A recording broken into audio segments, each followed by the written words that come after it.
ధనుష్ తెలుగు నటుడా తమిళ నటుడా? అదేం డౌట్, అతను తమిళ నటుడే కదా. అప్పుడప్పుడు తెలుగు చిత్రాలు చేస్తూ ఉంటాడు. కాకపోతే మంచి చిత్రాలు చేస్తాడు అంటారా? తెలుగు ప్రేక్షకుల్లో ఉన్న ఈ టాక్, ఈ ఇమేజ్ ధనుష్కు కోట్లు కురిపిస్తోంది. తమిళం కంటే తెలుగులోనే ఎక్కువ రెమ్యునరేషన్ అందించి పెడుతోంది. ధనుష్కు తమిళంలో ఎంత మార్కెట్ ఉందో తెలుగులో అంతే మార్కెట్ ఏర్పడింది.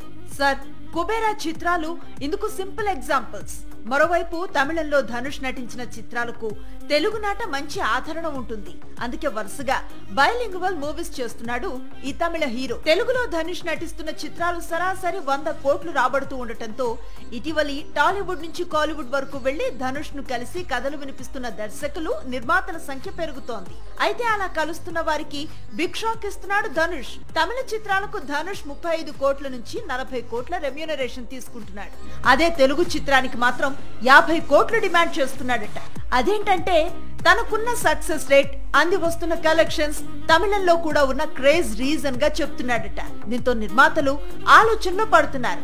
ఎంతైనా కాలీవుడ్ లో కూడా అడగనంత రెమ్యూనరేషన్ ధనుష్ టాలీవుడ్ నుంచి డిమాండ్ చేస్తూ ఉండటం ఇప్పుడు ఇండస్ట్రీలో హాట్ టాపిక్ గా మారింది. ఎప్పుడైనా ఎక్కడైనా మీ చేతిలోనే వార్తా ప్రపంచం. మీ మొబైల్లో, మీ కంప్యూటర్లో, మీ టీవీలో సాక్షి టీవీ డిజిటల్ ప్రసారాల కోసం లాగిన్ అవ్వండి.